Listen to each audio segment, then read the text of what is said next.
Hello, welcome to my new video. Today we will be talking about something of somewhat a popular topic, which is AI. What I've noticed in my recent years is that a lot of people rely on AI too much.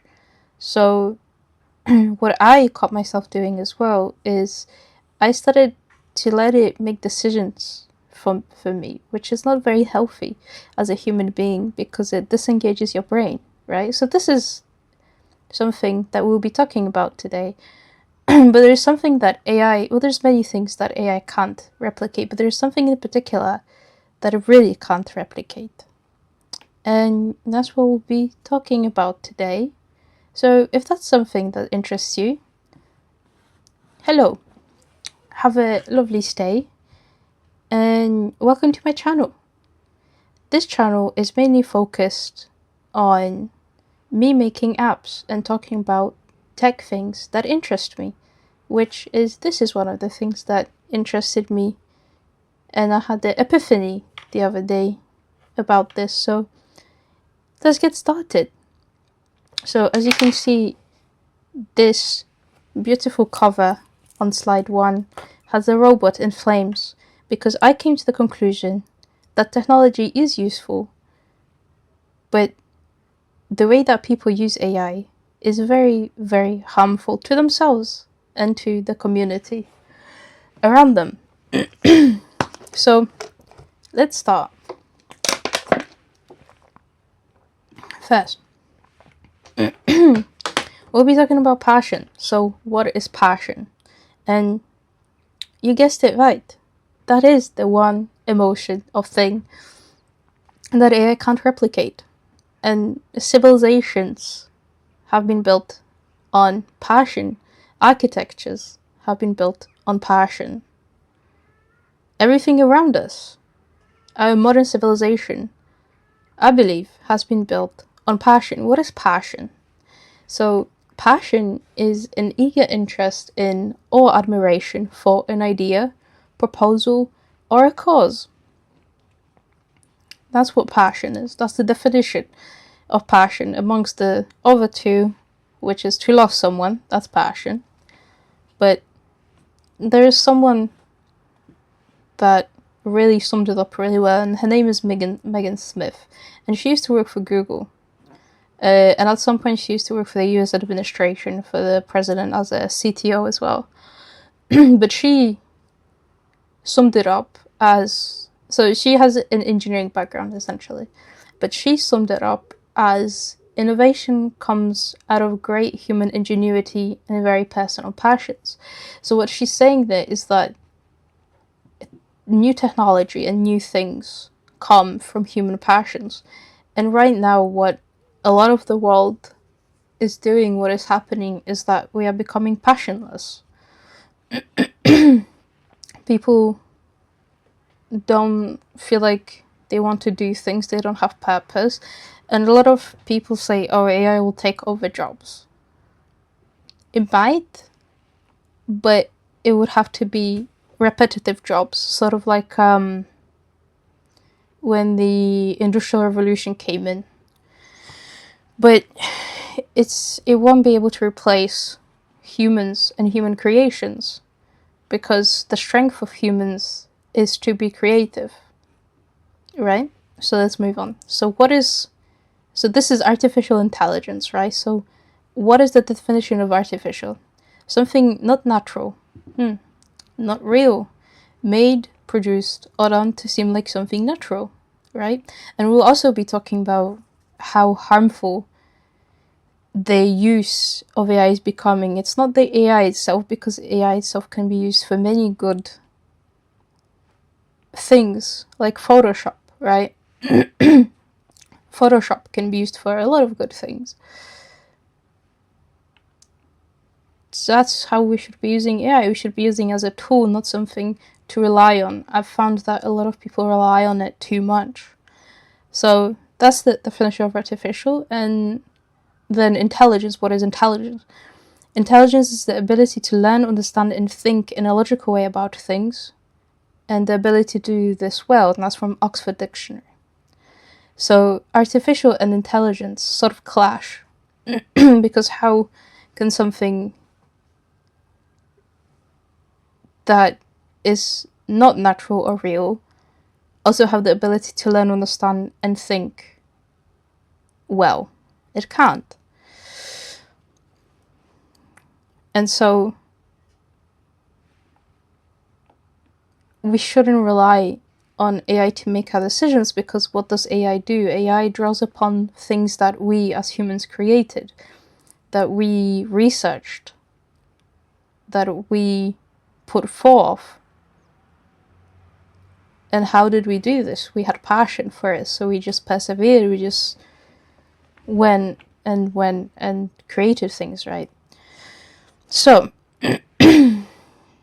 right now, what most people do is they become so heavily relied on AI because it's so easily accessible that they use it for even tiny decisions that they have to make. Like, oh, should I go out today?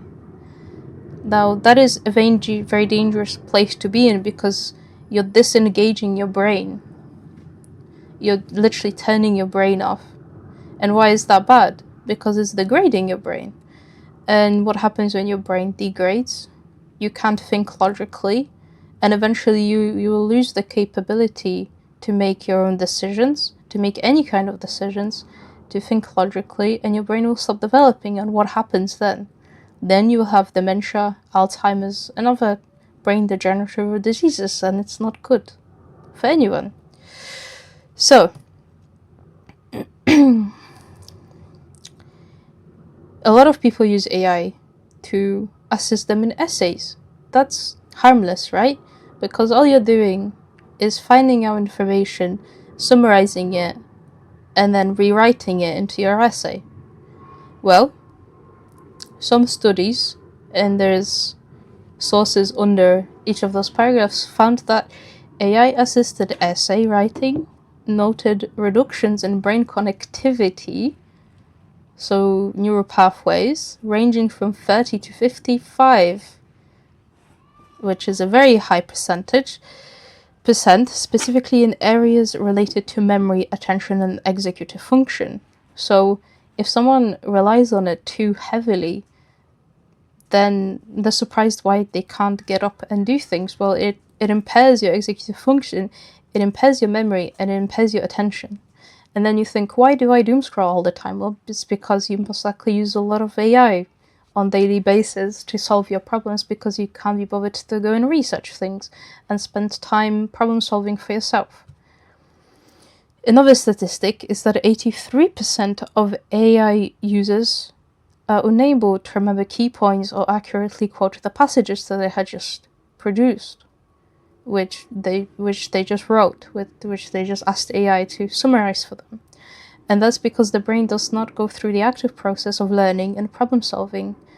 Information isn't retained. So what's the point in... So we are sacrificing at this point, if this is what a lot of people do, they are at this point sacrificing their brain, the brain connectivity, the way the brain works, because it works well. They're sacrificing that to save maybe a few minutes or a few hours researching something and problem solving for themselves. And that doesn't seem right. And I don't think enough people are talking about this. And another thing is that independent thinking and problem solving is much harder when the AI is removed, because your brain likes to use tools. What are humans? Humans make tools to make their lives easier. We made bikes to drive around. We made phones to connect with each other, even though it's doing the opposite for us. But we create tools. That's something that no other animals do.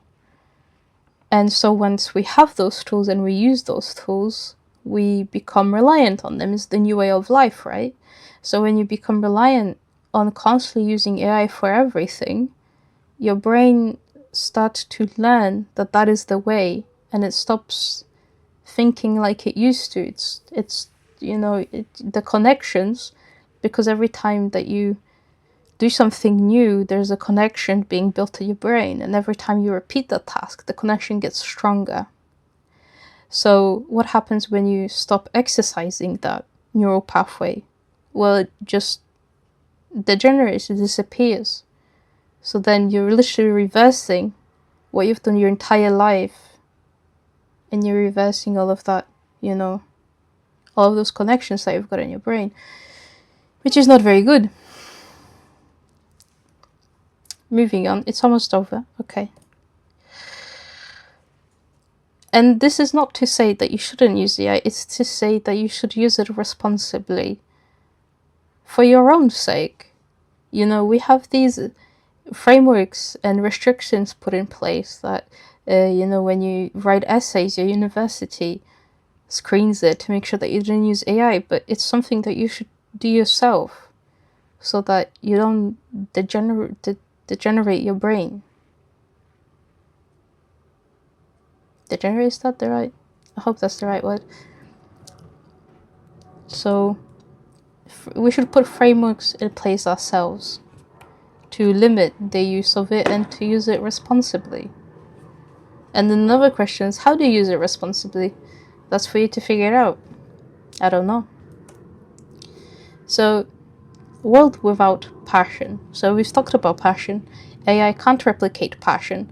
So if AI can't replicate passion, AI can't make new inventions. It can only draw upon what it has available, which is what we created. Beautiful architecture would be gone, and any improvements would also be gone, because none of these are possible without passion. What motivates people to do things? Passion. At the very core of essence, someone was moved by something, and so they created a tool. They've created a tool or artwork, right? Because they were moved. So, passion. Passion is inside all of us. That's what makes us work. Case study. Grey's Anatomy. I personally really like Grey's. I'm only on season 7, so if it goes to be trash, don't come back to me. But I really like Grey's Anatomy because it's, how old cartoons had like the moral of the story kind of thing. It shows things through different people's lenses. That's the best that I can describe it at this moment in time. But the person that wrote, because it's just one writer that wrote Grey's Anatomy, by the way, the person that wrote, her name is Shonda, and she revealed that she started writing Grey's Anatomy after being dissatisfied with the offering on TV at that time and deciding to take matters into her own hands. So she was annoyed, and she was like, I've got a better idea. And she created Grey's Anatomy, which came to be a really good show. Because she had passion. Why did she keep going? Because she had passion. Someone that is being whipped to do something will be a lot less productive and make a lot less progress than someone that truly likes the cause and where they are going. And that's why you've got the saying, if you like the journey, you will walk a lot further than if you just like the outcome. Because if you just want to speed through to the outcome, you are very likely to give up when something hard happens to live through. But if you like walking, if you're passionate about something, then you will walk a lot further, you will make a lot more progress. So in conclusion, be a human and create instead of consuming what AI gives you because you rely on it too much. So if I had one advice for you, it would be to stop using AI to make decisions for you, unless you don't mind heavily degrading your brain, because that will happen eventually if you continue doing it. And that's not a very bright future for anyone. and understand that AI cannot replicate human emotions like passion, and only uses available research materials to draw conclusions, which means it can't advance humanity how we have been advancing. And it will never be able to do that.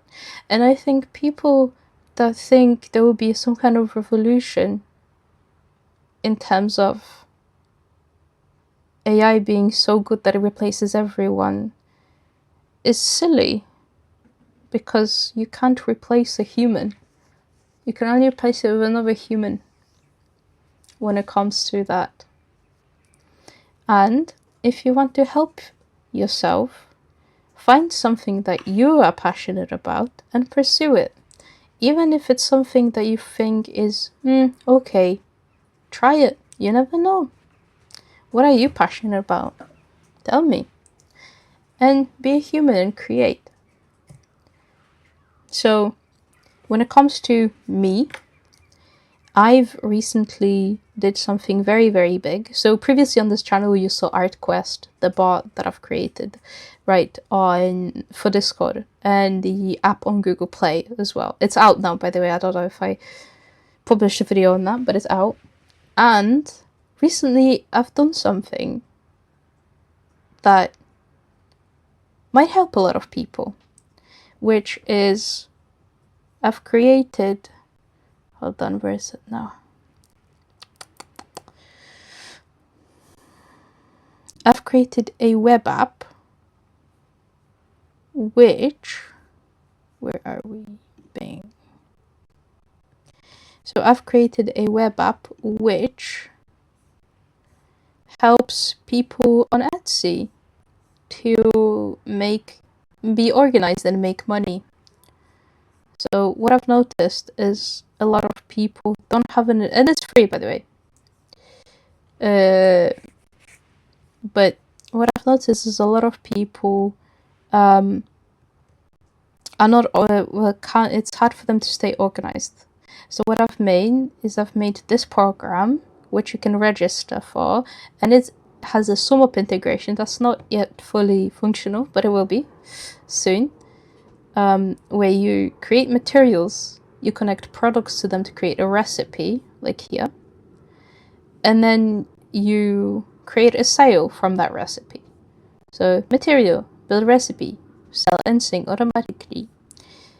And it has a frick ton of analytics, which I believe will help a lot of people, because it tells you well, I'm not going to go into details, to be honest with you. If you like it, you can check it out. But that's what I've been building to help people. What have you been doing to help people? Comment below. And I'll see you in the next video. Do you want to see the app? Because I can show it on YouTube, but it's only if a lot of people want to see it. I'll catch you later.